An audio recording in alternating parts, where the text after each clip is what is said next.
ओम नमो भगवते श्री अरविंदाय।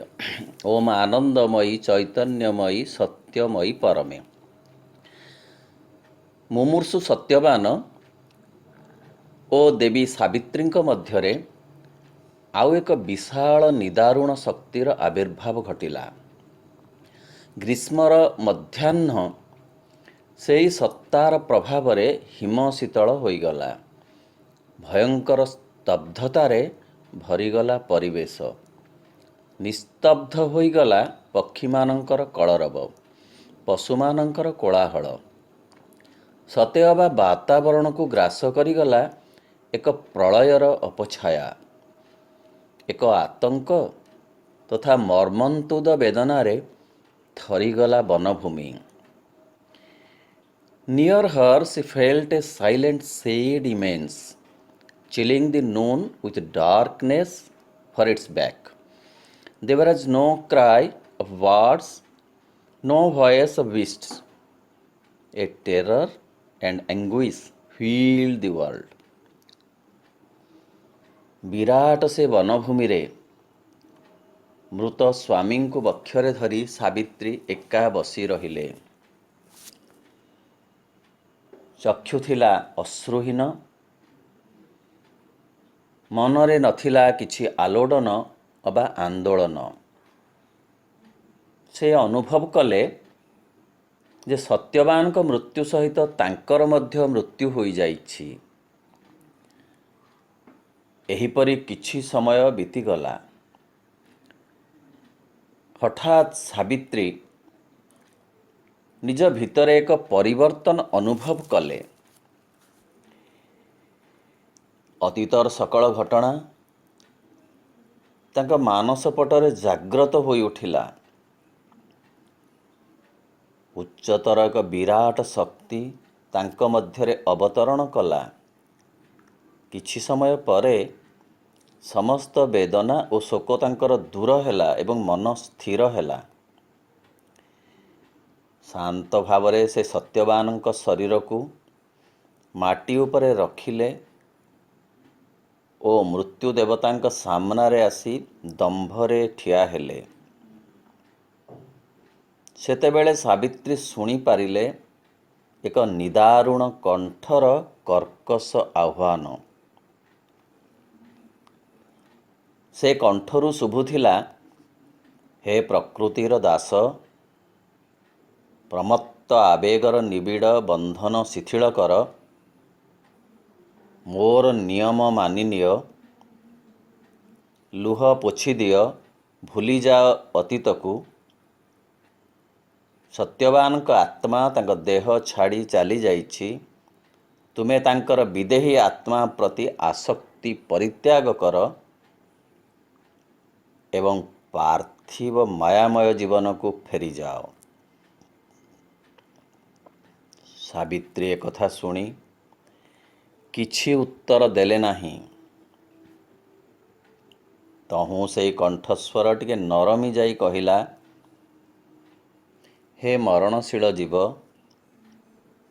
ତୁମେ କ'ଣ ସତ୍ୟବାନଙ୍କ ଆତ୍ମାକୁ ବିଶ୍ରାମ ଭୋଗ କରିବାକୁ ଦେବ ନାହିଁ? ସତ୍ୟବାନଙ୍କ ଆତ୍ମା ଏକ ବୃହତ୍ତମ ପ୍ରଶାନ୍ତିର ବଳୟ ମଧ୍ୟକୁ ଚାଲିଯାଇଛି। ଟିକିଏ ପରେ ଦେଖାଦେଲା ଯେ ଯମରାଜ ନଇଁ ଆସି ମାଟିକୁ ସ୍ପର୍ଶ କଲେ ଏବଂ ସାବିତ୍ରୀ ଦେଖିଲେ ଯେ ପାର୍ଥିବ ଶରୀରକୁ ବାଦ ଦେଇ ଆଉ ଜଣେ ଜ୍ୟୋତିର୍ମୟ ସତ୍ୟବାନ ଉଠି ଠିଆ ହେଲେ। ସେହି ମୂର୍ତ୍ତି ସଙ୍ଗରେ ସତ୍ୟବାନଙ୍କର ନରଦେହର କୌଣସି ସାମଞ୍ଜସ୍ୟ ନଥିଲା। ଯମ, ସାବିତ୍ରୀ ଓ ସତ୍ୟବାନଙ୍କ ଆତ୍ମା ଶାନ୍ତ ତଥା ନୀରବ ଥିଲେ। ବାତାବରଣରେ ଥିଲା କେବଳ ନିସ୍ତବ୍ଧତା। ପରେ ପରେ ଆସିଲା ପଥ ଚାଲିବାର ପ୍ରେରଣା। ଅଶରୀରୀ ଜ୍ୟୋତି ଆଗରେ, ତା ପଛରେ ମୃତ୍ୟୁର ଦେବତା ଏବଂ ତା ପଛରେ ସାବିତ୍ରୀ ଶାନ୍ତ ଭାବରେ ଆଗକୁ ଚାଲିଲେ। ନିବିଡ଼ ବନାନୀର अनुभव को भेद करी सावित्री आगे चलिले। तांको निज देह तांको ओजनिया लगिला। सेतेबेଳ जाए तांकर इंद्रिय बोध अतुट थिला। तापरे तांकर प्रकृत सत्ता धरणीर प्रभावरु निजको मुक्त करिदेला। से अनुभव कले जे सत्यवान ओ मृत्यु देवता तांको दृष्टिर अंतराळरु दूरकु चली जाउछंती। सत्यवान तांको चक्षुर अंतराळकु चली जिबार दृश्य तांको पाई असह्य हेला। सेतिकी बेले तांको आत्मा निज देहरु रुद्र रूप धरी ज्वलंत अग्निशिखा परी बाहरी पड़िला। एबे से आउ मानव चेतनाधारिणी सावित्री नुहंती। से होइछंती दृढ़ संकल्पर मूर्त प्रतीक। क्रमशः मूर्तित्रय नूतन एक जगतरे प्रवेश कले। से जगतरे कौनसी जीव नथिले। से जगत थिला अत्यंत भित्तिप्रद ओ निस्तब्ध। सेठारे से तीनी मूर्ति थिले प्रथम पथिक।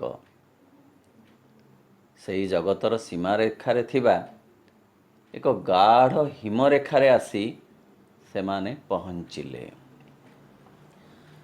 सेतिकी बेले मृत्यु देवता गर्जन करी कहिले, हे मर्त्यर जीव, नश्वर संसार को तुमे शीघ्र फेरी जाओ। मृत्यु लोक को जीवाकू चेष्टा कर नाही। मनुष्यर सीमित सीमारेखारे मनीष निरापद। सेठारे रही देवत्वर स्वप्न देख। वृथा चेष्टा कर नाही। क्षणिकर प्रेम डोरे सनातन देवता को तुमे बांधी रखी पारिब नाही। एकथा सुनी सावित्री किछि मध्य उत्तर देले नाही। आत्मबलरे बलियान होई केवल स्थिर दृष्टि रे मृत्यु देवतांक आड़कू चाही रहिले एवं किछि समय परे पुणी आगेई चलिले। आगेई चालू चालू सावित्री आसी आउ एक स्तर रे पहुँचिले। सेठारे से सत्य, शांति, प्रेम किंबा ज्ञानर सामान्य स्थिति मात्र देखि पारिले नाही। किछि समय पाई से अंधकार भितरे हजिगले। सेठारे पथ दिशु नथिला। मने हेला सतेअबा ताहा कृष्ण वर्णर एक अजणा पतित भूमि, जेउठारे घूर्णी बात्यार एक आकस्मिक समावेश घटिछि। किछि काल पाई से एठारे जम अथवा सत्यवान काहारी को देखिबा को पाइले नाही। यंत्रणार अत्याचार रे से क्लांति बोध कले। तत्क्षणात एक अस्पष्ट स्मृति तांक मनरे अभिकंप दीपशिखा होई जलिगला। अंधारर शत प्रतिरोध सत्वे से आलोक अधिकरु अधिक उज्ज्वल हेला। सावित्री निजर चेतना फेरी पाइले एवं मृत्युर हिमशीतल परिवेश को प्रत्याख्यान कले। किछि समय परे से देखि पारिले मृत्यु देवतांकु एवं सत्यवानंकर छायामूर्ति को। भयंकर से परिवेश रे पुणी शुणागला मृत्यु देवतांकर उच्च कंठस्वर। से स्वर कहूथिला, एइठी मोर सीमाहीन अंधकारमय जगत। एहा मोर शून्य गोपनर रहस्यमय स्थान। जीवनर समस्त कामनार समाधिस्थल। हे नश्वर जीव, आउ ये शून्यता भीतर को आस नाही। सावित्री एकथा शुणी किछि मध्य उत्तर देले नाही। पुनर्बार ମୃତ୍ୟୁ ଦେବତା କହିଲେ, ମଣିଷ ଏକ କ୍ଷଣଭଙ୍ଗୁର ଜୀବ। ଭଗବାନ ଓ ସ୍ୱର୍ଗ ପ୍ରଭୃତି ହେଉଛି ତା ମନରେ ଏକ ଭ୍ରାନ୍ତ ପରିକଳ୍ପନା। ସେ ଗାଈ ଜଗୁଥିବା ଦେବତାର ଏକ ଗୋରୁ ସ୍ୱରୂପ। ମଣିଷର ଏକ ନିଜସ୍ୱ ଲକ୍ଷ୍ୟ ନାହିଁ। ସେ ଅବାସ୍ତବ ରୂପର ସ୍ରଷ୍ଟା, ନଶ୍ୱର ହେଲେ ହେଁ ଅମରତ୍ୱର ସ୍ୱପ୍ନ ଦେଖେ। ସୀମିତ ଜୀବନ ଭିତରେ ସେ ଚାହେଁ ଦେଖିବାକୁ ଅନନ୍ତ ଜୀବନଧାରା। ସବୁ ଦେବତାଙ୍କ ରଥଚକ୍ରରେ ଆବଦ୍ଧ ହୋଇ ସେ ବାସନା ରୂପୀ ବେତ୍ରାଘାତରେ ଜର୍ଜରିତ। ଏବେ ମଧ୍ୟ ମୁଁ କହୁଛି, ଯଦି ଭବିଷ୍ୟତରେ ସୁଖ ପାଇଁ ତୁମର ଆଶା ଥାଏ, ତେବେ ପୃଥିବୀରେ ତୁମର ଯେଉଁ ଦେହଟି ଅଛି ତହିଁରେ ପ୍ରବେଶ କର। ସତ୍ୟବାନଙ୍କୁ ଫେରି ପାଇବାର ଆଶା ସମ୍ପୂର୍ଣ୍ଣ ତ୍ୟାଗ କର। ତୁମର ଦୁଃଖମୟ ଜୀବନର ଦୁଃଖକୁ ଲଘୁ କରିବା ପାଇଁ ମୁଁ ତୁମକୁ ବର ପ୍ରଦାନ କରିପାରେ। ସାବିତ୍ରୀ ଏହା ଶୁଣି ଉତ୍ତର ଦେଲେ, ହେ ମୃତ୍ୟୁର ବିକୃତ ମୁଖ, ମୁଁ ତୁମ ନିକଟରେ ପରାଜୟ ସ୍ୱୀକାର କରିବି ନାହିଁ। ମୁଁ ମୋ ଶକ୍ତିରେ ଏଠାକୁ ଆସିଛି। ଦୁର୍ବଳ ଲୋକଙ୍କ ପରି ସାମାନ୍ୟ କ୍ଷୁଦ୍ର ସୁଯୋଗ ମୁଁ ଚାହେଁ ନାହିଁ, କିମ୍ବା ଭିକାରୁଣୀ ହୋଇ ମୁଁ ଏଠାକୁ ଆସିନାହିଁ। ମୋର ପ୍ରଥମ ଦାବୀ ଯେ ସତ୍ୟବାନଙ୍କର ଶୈଶବ ସ୍ୱପ୍ନ ତାଙ୍କୁ ଫେରାଇ ଦିଅ। ଜୀବନକୁ ସ୍ୱଭାବ ସୁନ୍ଦର କରିବା ପାଇଁ ଯେଉଁ ଆଶା ତାଙ୍କର ଥିଲା, ତାହା ସାକାର କରିବାକୁ ତାଙ୍କୁ ସୁଯୋଗ ଦିଅ। ମର୍ତ୍ତ୍ୟରେ ରହିଥିବା ଦେହ ଭିତରକୁ ଫେରିଯାଇ ଭବିଷ୍ୟତ ଜୀବନ ଅତିବାହିତ କରିବା ସକାଶେ ସାବିତ୍ରୀଙ୍କୁ ଯମ ବିଭିନ୍ନ ପ୍ରକାରେ ପ୍ରଲୁବ୍ଧ କଲେ। ସତ୍ୟବାନଙ୍କୁ ମୃତ୍ୟୁ ମୁଖରୁ ଫେରାଇ ନେବା ପାଇଁ ପ୍ରୟାସ ନ କରିବାକୁ ତାଙ୍କୁ କେତେବେଳେ କର୍କଶ ସ୍ୱରରେ, ପୁଣି କେତେବେଳେ ନରମ କଣ୍ଠରେ ଯେତେ ଯାହା କହିଲେ ମଧ୍ୟ ଦେବୀ ସାବିତ୍ରୀ ନିଜ ସଂକଳ୍ପରୁ ହଟିଲେ ନାହିଁ। କାରଣ ସେ ଜାଣିଥିଲେ ସେ ସାଧାରଣ ନୁହନ୍ତି, ସେ ସତ୍ୟମୟୀ ସନାତନୀ। ତାଙ୍କ ଅଟଳ ନିଷ୍ପତ୍ତି ଦେଖି ଜାଗତିକ ଜୀବନକୁ ମର୍ତ୍ତ୍ୟରେ ଭଲରେ କଟାଇବା ପାଇଁ ସାନ୍ତ୍ୱନା ଦେଇ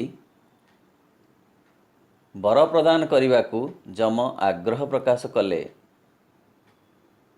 ଏକଥା ଶୁଣି ସାବିତ୍ରୀ ଦୃପ୍ତ କଣ୍ଠରେ ଉତ୍ତର ଦେଲେ, ମୁଁ ତୁମ ନିକଟକୁ ଭିକାରୁଣୀ ପରି ଆସିନାହିଁ। ମୁଁ ମୋର ଆତ୍ମାର ବିଜୟୀ ଶକ୍ତିରେ ସୁଦୃଢ଼ ହୋଇ ଅମରତ୍ୱ ସମ୍ପର୍କରେ ସଚେତନ ହୋଇ ଏଠାକୁ ଆସିଛି। ଦୟାରେ ବର ଦେବା ବା ନ ଦେବାର ପ୍ରଶ୍ନ ଏଠାରେ ଉଠୁନାହିଁ। ମୁଁ ଦାବୀ କରୁଛି, ମୋର ସ୍ୱାମୀ ସତ୍ୟବାନ ତାଙ୍କର ସାରା ଜୀବନ ପାଇଁ ଯେଉଁ ସ୍ୱପ୍ନ ଦେଖିଥିଲେ, ସେଗୁଡ଼ିକ ସାର୍ଥକ ହୋଇନାହିଁ। ତୁମେ ଯଦି ପ୍ରକୃତରେ ଏତେ ବଳଶାଳୀ, ତେବେ ତାଙ୍କର ସେହି ସ୍ୱପ୍ନଗୁଡ଼ିକୁ ସାକାର କର। ମୃତ୍ୟୁ ଦେବତା ଏ କଥାକୁ ଅବଜ୍ଞା କରି ଅନ୍ୟ ବର ପ୍ରଦାନ କରିବାକୁ ସମ୍ମତ ହେଲେ ଏବଂ କହିଲେ, ସତ୍ୟବାନଙ୍କ ଅନ୍ଧ ପିତାଙ୍କ ଆକୁଳ ହୃଦୟ ପ୍ରତି ମୁଁ ନତି ସ୍ୱୀକାର କରୁଛି ଏବଂ ତାଙ୍କୁ ତାଙ୍କ ରାଜ୍ୟ, ପ୍ରତିପତ୍ତି, ବନ୍ଧୁଜନ ଓ ଦୃଷ୍ଟିଶକ୍ତି ପ୍ରଦାନ କରୁଛି। ଏହା କହି ସାବିତ୍ରୀଙ୍କୁ ମର୍ତ୍ତ୍ୟପୁରକୁ ଫେରିଯିବାକୁ ସେ ନିର୍ଦ୍ଦେଶ ଦେଲେ। ଫେରି ନଗଲେ ଏଠାରେ ତାଙ୍କୁ ହତ୍ୟା କରାଯିବ ବୋଲି ସେ କହିଲେ।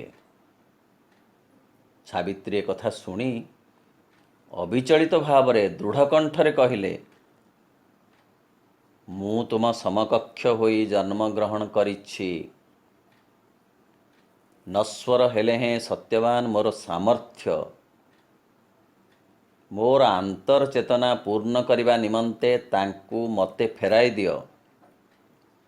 आमे दुहें एक प्रकार साधना करी पृथिवीरू अज्ञानता रूपक अंधकार को दूर करिबु। आमे पार्थिव मार्ग देई भगवान को निकटरे पहुँचबू। सत्यवान को फेराई न देले मु एहीपरि पछे पछे चाली चाली जाउथिबी। एक कथा सुनी जम चित्कार करी कहिले, तुमे मर्त्यर एक सामान्य जीव, मु हेउछि जम। मोर महाशून्यता मध्यरु मु सबु किछि सृष्टि करिछि। मु जाहा किछि सृष्टि करिपारे ताकु ध्वंस मध्य करिपारे। मनीषर अंतःपुरुष मोर फुत्कार रे उड़ी जाए। मो मनीष को पापरे जड़ित होई रहिबाकु प्रवर्ताए। पुणी दंड स्वरूप हताशार कषाघात आनी दिए। मोर क्रोध वृद्धि न करी यथाशीघ्र मर्त्य को एकाकी फेरी जाओ, शांति रे कालजापन कर। एक कथा सुनिबा मात्रे सावित्री दंभरे उत्तर देले, मोर भगवान हेउछंती मूर्तिमंत प्रेम। तांको निकटरे मु मोर समस्त आशा यज्ञर आहुति रूपे अर्पण करिछि। तांको पदक्षेप स्वर्गर आलोक सहित समान। सावित्रींकर एपरी कथारे परिवेश स्तब्ध होईगला। परे परे पुणी से नास्तिक कंठर ध्वनि भासी आसिला, तेबे तुमे कौन चाहुछ, कौन आशा करुछ? तुमे कौन शरीरर आनंदर प्रलोभन रे मुग्ध? तुमे कौन दुखरे जर्जरित हेबा निमंते भंगुर भावर एक अनिश्चित रूप? हे नश्वर हृदयधारी, तुमे यथाशीघ्र फेरी जाओ। मु हेउछि अरूप, भीषण, भयंकर आउ असीम। समस्ते मोर गह्वर को आसंती। मोर गह्वर को आसी समस्ते सेमानंकर अस्तित्व हरांती। मु मनुष्य को प्रकृतिर दास करी रखिछि। तार जीवन को आहार करी रखिछि। मृत्यु व्यतीत मनुष्यर कौनसी सहायक बंधु नाहांती। मनुष्य क्लांत श्रांत होई शेषरे विश्राम निमंते मो निकट को आसे। हे सावित्री, तुमे निज भितरे निजे बास कर। एक कथा सुनी पुणी तेजियान कंठरे प्रतिवाद कले सावित्री। कहिले, हे मृत्युदेव, तुमे जुक्ति करुछ।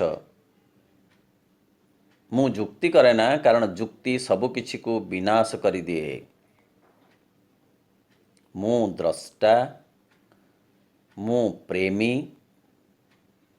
मु सर्वमयी कर्त्री, मु पुणी इच्छामयी।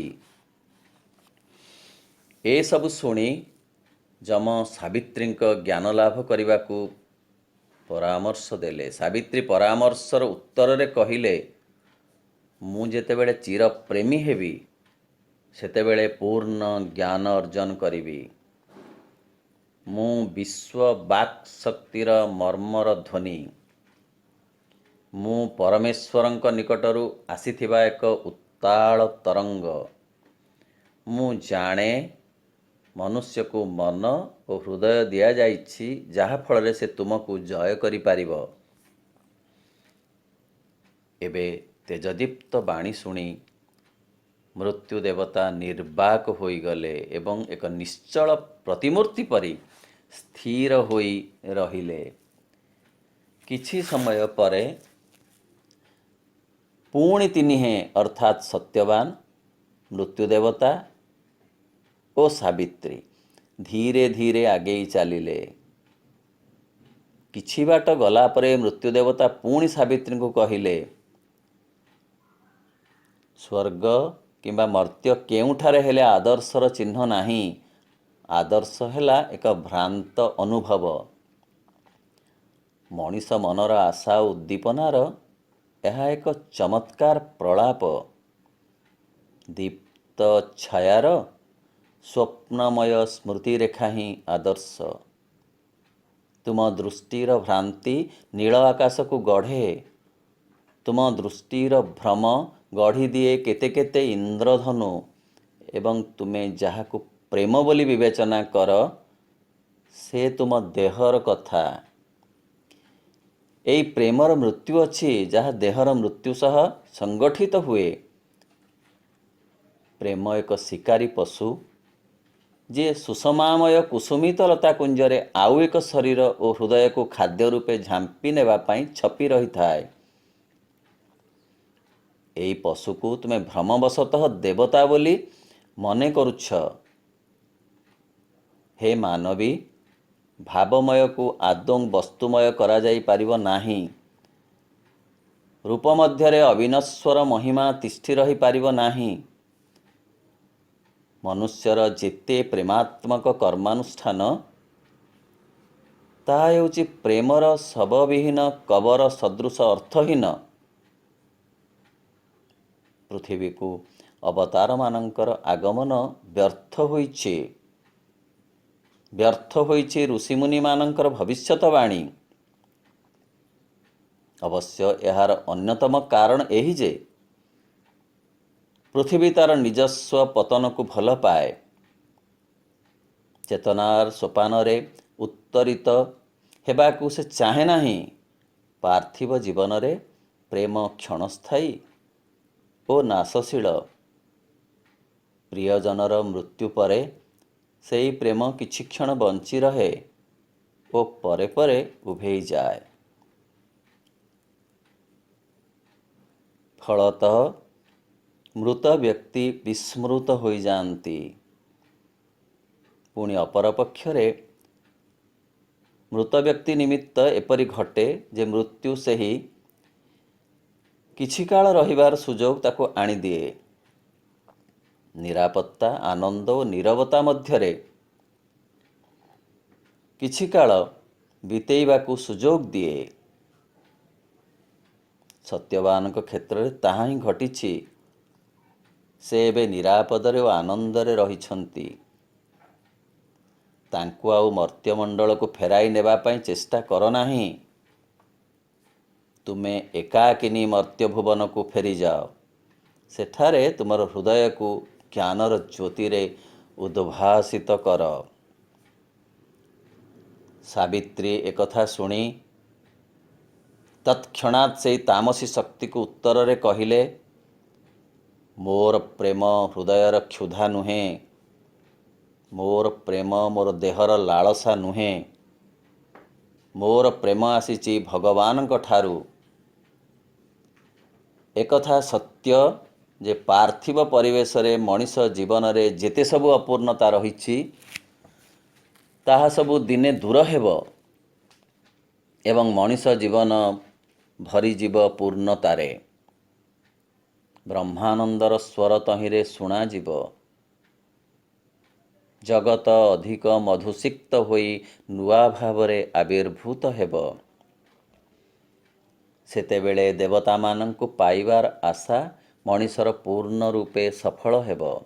ଆଉ ମଧ୍ୟ ଏକଥା ସତ୍ୟ ଯେ ସତ୍ୟବାନ ସାଧାରଣ ବ୍ୟକ୍ତି ନୁହନ୍ତି। ଆମେ ଦୁହେଁ ଆଦିମ ଯୁଗରୁ ଯମଜ ଆତ୍ମା ଭାବରେ ଅନିର୍ବାଣ ଅଗ୍ନିରୁ ଜନ୍ମ ଲାଭ କରିଛୁ। ସେ ମୋର ବହ୍ନିମୟ ଦେବତା, ଯାହାଙ୍କୁ ମୁଁ ମୋର ଭକ୍ତି ଶ୍ରଦ୍ଧା ସହ ପୂଜା କରେ। କୌଣସି ସ୍ୱପ୍ନର ଦେବତାଙ୍କୁ ମୁଁ ପୂଜା କରେ ନାହିଁ। ଏକଥା ଶୁଣି କଠୋର କଣ୍ଠରେ ମୃତ୍ୟୁ ଦେବତା ପୁଣି କହିବାକୁ ଆରମ୍ଭ କଲେ, ତୁମ ଚିନ୍ତା ସବୁ ଏକ ଏକ ଭ୍ରମ। ତୁମର ଆବେଗ ଅଛି, ସେହି ଆବେଗରେ ଜ୍ଞାନ ବାସ କରେ ନାହିଁ।